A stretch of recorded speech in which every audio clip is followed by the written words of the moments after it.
Well, it's become clear to me after 7 years, 8 years of doing this, the media apparently does not know me at all.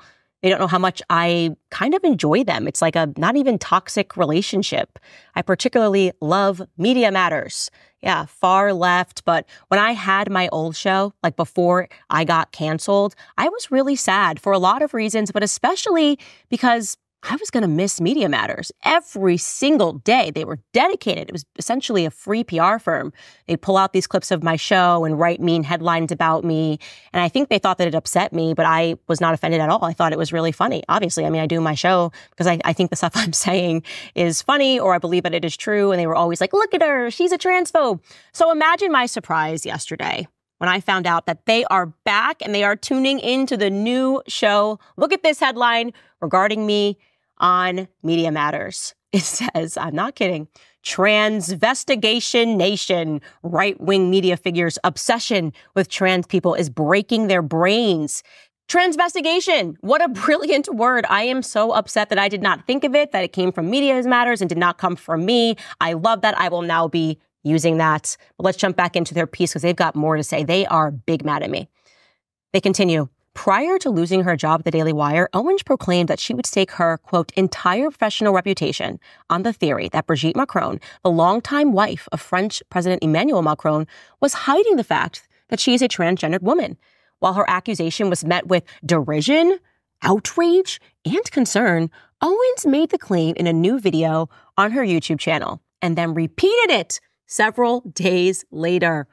Oh, I love this so much because they are just such dweebs. I mean, I really am appreciating the fact, I showed you yesterday, that girl that went viral and she was saying that so many people that are in charge are just dweebs. And I don't mean dweebs in the sense of like the people that did their homework and the people that studied and got good grades. I mean, these people are losers and they think that they have so much power and they get so upset when you have the audacity to say, I'm not listening to you. They hate confidence. Their job is to make us not feel confident. And they're angry at me because, after the derision, after the outrage, she had the audacity to repeat the claim on her show, her new show, again.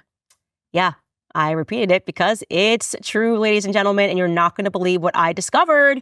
Piers Morgan, you lied by omission. Now, just to backtrack, I know you guys are following this story, and I'm telling you, this one's going to collapse under the weight of its own lies. I have no fear. I'm going to be a hero.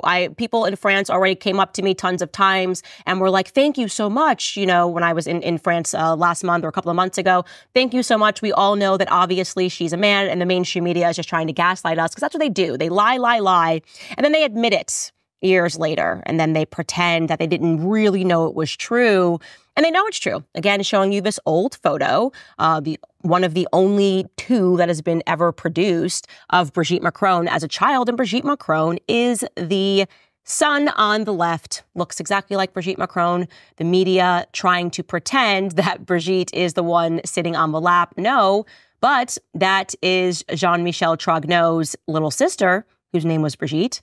And it is the speculation of the reporters and the investigators and the genealogists that have been working on the story that Jean-Michel Trogneux took little Brigitte's name and is pretending to be Brigitte when obviously, no, it's just a dude. And I feel very comfortable saying that. I have no fear because everybody that reads the 6-piece news piece that came out breaking the story, the 6-part investigation, rather, recognizes that it's just undeniable. Brigitte Macron is a man. I'm sorry, I'm the first to tell you. I'm used to being the first to say something and everyone sort of freaks out. I was the first against Me Too. I was the first against COVID shots. And then eventually the world catches up because you just cannot listen to these dweeb reporters. That is the fact. But back to Piers Morgan because I am upset.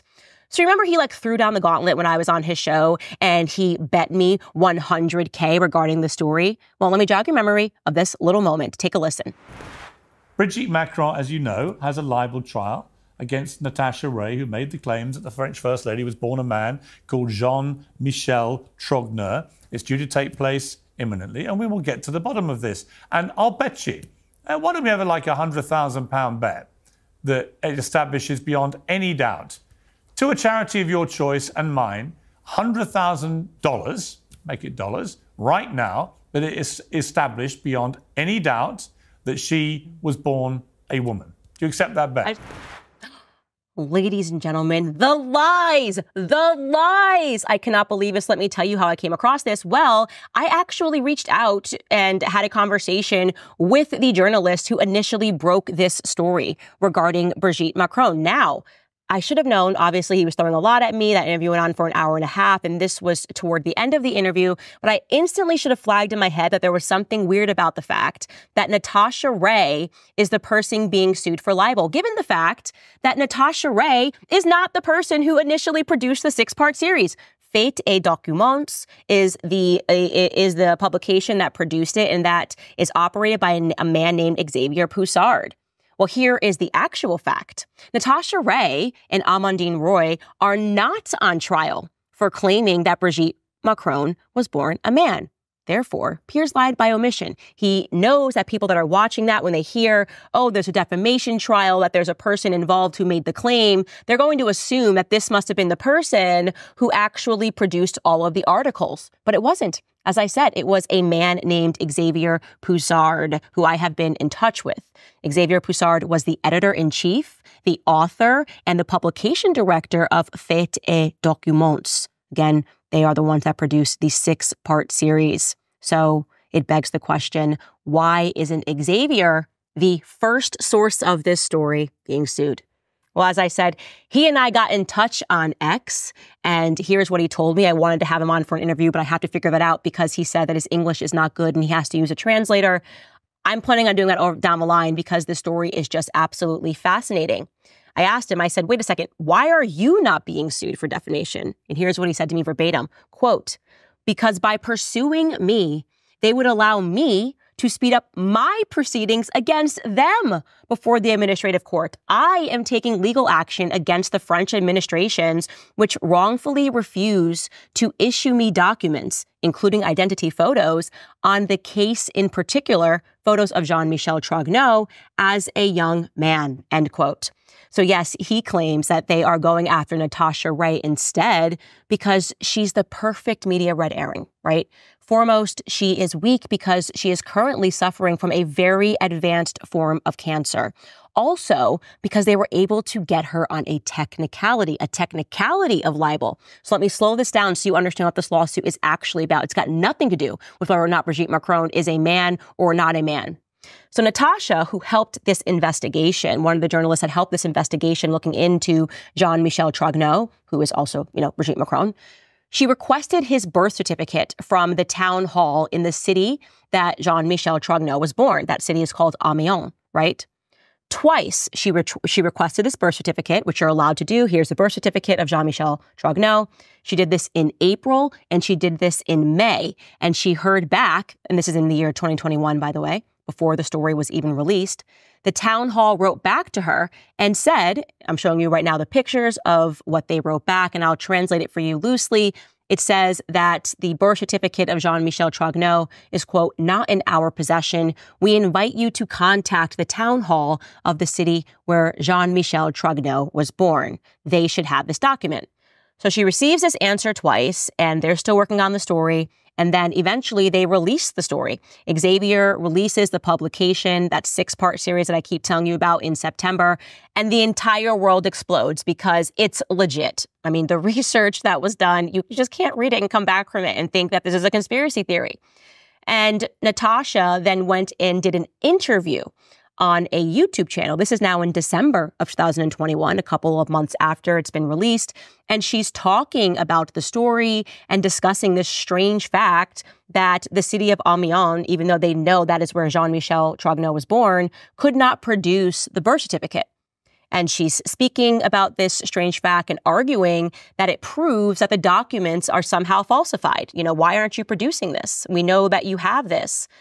Well, apparently that is defamatory because the birth certificate, even though they didn't provide it, is not a falsified document. Thereafter, after her YouTube video received millions of views, suddenly the town hall, which had previously denied her twice, produced the birth document of Jean-Michel Trogneux. And they went, gotcha. Aha, you said that this document was falsified. I know we didn't give it to you, but now we're giving it to you. And we have you saying on YouTube that this document didn't exist. So they not only were able to get YouTube to remove the interview, they then pursued Natasha Ray and Amandine Roy, who was interviewing her on YouTube on this technicality of defamation. That is what she is being sued for. There's no other reason that they are being sued. But the reason that they're doing this, obviously, is because the mainstream media knows that Brigitte is a man, but they also know that they can convince everybody, which is what Piers tried to do when he flagrantly lied, that this lawsuit is about whether or not she's a man. Bringing a lawsuit, it's libel, it's defamation. What is it libel and what is it defamation about? Ladies and gentlemen, these are the exact same state-run apparatus, the mainstream media apparatus that knew that the COVID vaccine was not going to prevent you from getting COVID. It's the same apparatus that told you that Hunter Biden's laptop was fake. They lie and they lie and they lie until they can walk it back. So I don't want Piers to have an opportunity to walk it back like he did regarding the COVID vaccine. So I'm going to issue him a challenge. More money. You said $100K? Well, I'm going to come back at you right now with a gauntlet of my own so that you cannot squirm out of this one, because you know that Brigitte Macron did, in fact, statutorily rape Emmanuel Macron. She was 39 and he was just 14 when they began their love affair. So I'm going to issue you a very easy challenge, Piers. First, for $50,000, I challenge you to read the documents and then to go live on air on your show and say, quote, I do not believe, after having read the document and reviewing the evidence, that President Emmanuel Macron was statutorily raped by his wife. End quote. I want you to read that. When he was a student. For another $50K, after reading the documents, I want you to say, quote, I remain fully convinced that Brigitte Macron was not born a man. Then for the last $50K, I want you to say, after reviewing the lawsuit that Brigitte Macron brought against Natasha Ray, I stake my entire career on the fact that the defamation claim is strictly pertaining to whether or not Brigitte is a woman or a man. That's it, Piers. Read the docs. $50K, $50K, $50K. That's $150,000 for uttering a couple of sentences. I want you to put your neck on the line. I want you to actually say that, because I am that convinced that you are lying. And maybe you're doing it accidentally. Maybe your producers just read mainstream headlines and were like, oh, Natasha's being sued for this reason. But I don't think it's accidentally. I'm not sure if it's accidental. I think you are many ways a part of that mainstream media apparatus that lies to people until, I hope I'm wrong. But that is the bet, and I hope you take me up on that offer.